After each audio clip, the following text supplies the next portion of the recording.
Hello everyone, welcome to InB Special Edition at noon. Today, we will be discussing the effects of abstinence only and sex education classes and how they either help students to abstain from sex or to practice safer sex. Based on a conducted research done by Nurse Kohler, Dr. Manhart, and Dr. Lafferty, abstinence only classes is defined as classes that only teach students to say no to sex. Meanwhile, sex education classes are classes that teach students about birth control, the effects of STDs, and pregnancies. The researchers stated that the rate of sexually transmitted diseases, teen pregnancies, and teen births in the United States are the highest when compared to other developed countries, for example, France.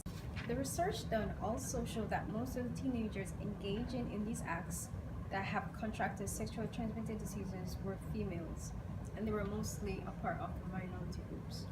As a result, United States government have allotted more funding to provide abstinence-only classes in schools. Additionally, others believe that comprehensive sex education classes will be more effective than abstinence-only classes. As a result, a debate was initiated. The researchers, Nurse Kohler, Dr. Manhart, and Dr. Lafferty, used data from the National Center for Health Statistics Cycle 6 to determine if the type of education received influenced the rates of teenage pregnancies, sexually transmitted diseases. Adolescents 15 to 19 years old were interviewed for this study. There was more than 2,000 unmarried adolescents that participated, which included both males and females. The teens had no formal education, adolescents 15 to 19 years old, and there was a total of more than 2,000, including males and females. These teens had no formal education on sex, either in the sense of abstinence or comprehensive teaching. However, some participants were excluded based on certain factors that were not consistent with the characteristics of the study. Questions were presented to those younger than 18 about if they received either formal sexual education or just information from other places on birth control. 3 different measures of teenage sexual risk were inspected and a combined analysis was displayed. The results presented that 9.4% of the participants did not receive any sex education, and 23.8% received abstinence-only education, and 66.8% received comprehensive sex education. Additionally, the research has shown that abstinence-only education was not associated with teenage engagement in sexual activities. However, comprehensive sexual education somewhat had an effect decrease in sexual intercourse. Only 7.3% of the participants reported a pregnancy, where 4.8% were females and 2.1% were males. In concluding, the national representative data showed that abstinence-only classes did not have an effect in preventing teens from having sex or reducing pregnancies and STDs. However, comprehensive sex education programs had an effect. The study showed that pregnancies and STDs were reduced due to contraceptive methods such as condoms, birth control pills, and spermicides. Now, we go over to Zoe for another article. Thank you, Cowayne. Now I'll be talking about a major concern among adolescents and what more we can do to prevent medical and social consequences from adolescent sexual activity. A major concern / debate on this subject is whether or not our schools and community should be teaching abstinence or comprehensive sex education. Abstinence is the practice of refraining from some or all aspects of sexual activity, whether it's for medical, psychological, social, moral, or religious reasons. Comprehensive sex education focuses more on proper teachings of safer sex practices before sexual activity. Sex education can decrease the likelihood of STDs and teen pregnancies. A heavily discussed type of contraceptive method in sex education classes is the condom. This is because condoms are the most effective contraceptive method to prevent pregnancies and transmission of sexually diseases, for example, syphilis. As a result, most teens engaging in sexual intercourse use condoms. The research has shown that the survey data collected from teens who fall in the age range of 15 to 19 years had indicated an increase in condom use by adolescents over the past 20 years. However, the rate of teens that have contracted sexually transmitted is still very high. But the condom used by sexually active teens is still not enough to decrease the rates of teenage pregnancies. Therefore, the researchers mentioned that it is better to be abstinent to decrease the rates of teen pregnancy and STDs. Now let's go into some interviews that we conducted with community members about this issue. Why do you think abstinence should be enforced more in sex education classes? Well, I think abstinence should be enforced more in sexual education classes because if you teach abstinence, it would allow kids or younger people to not encounter some of the problems that they have when they try and engage in sexual activity. When I say problems, I mean there can be teen pregnancy, there's STDs, there's all different sort of things out there nowadays that will affect, the way that God wants us to have sex. Can I say that? Can I say God?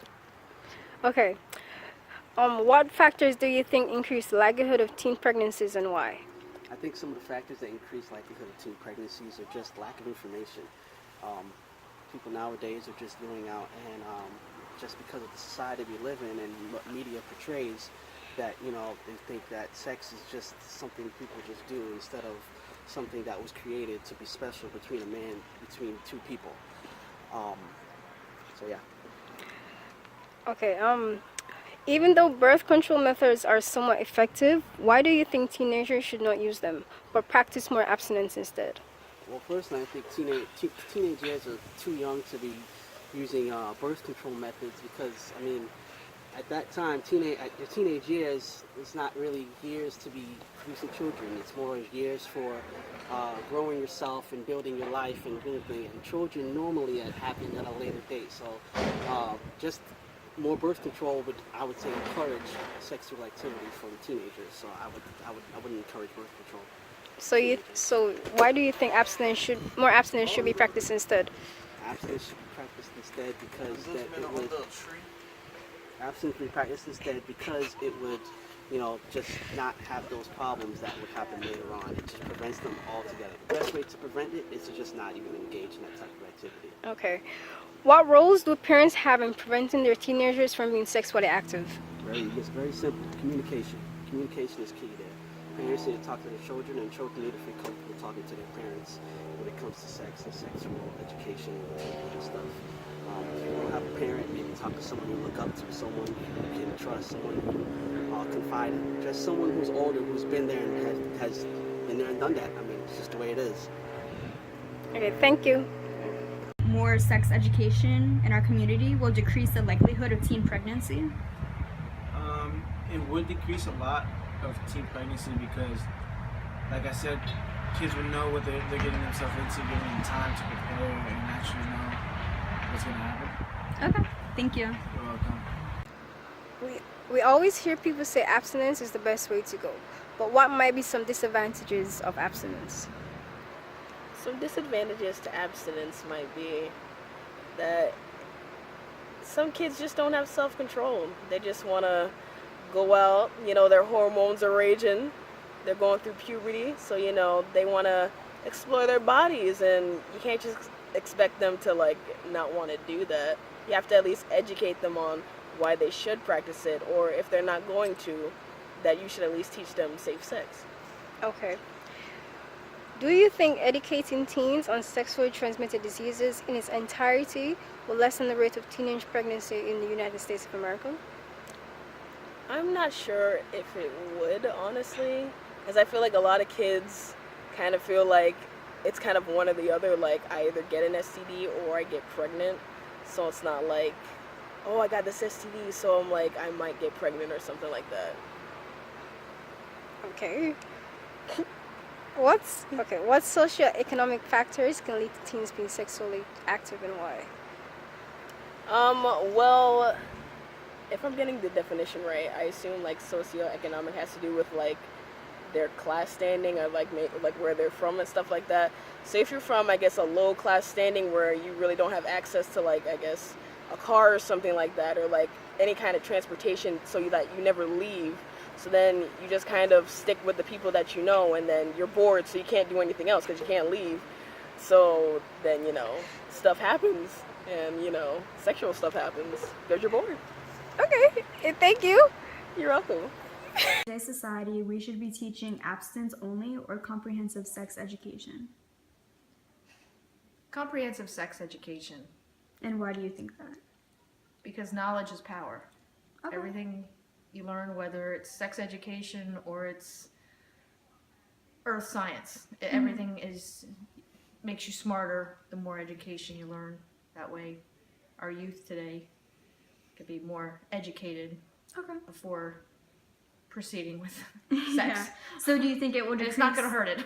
So do you think it will decrease the likelihood of like teen pregnancy or transmitted diseases? I think it would. Okay. I think it would. Now, have you personally had any kind of formal sex education? No, not to a full extent Okay. of like birth control, but more in the health end of it, Okay. So like. sexually transmitted diseases. But Okay. sometimes I wish I would have been taught more of it when I was younger in high school. Yeah. But no, I think sex education is very good. Okay. Thank you. All right.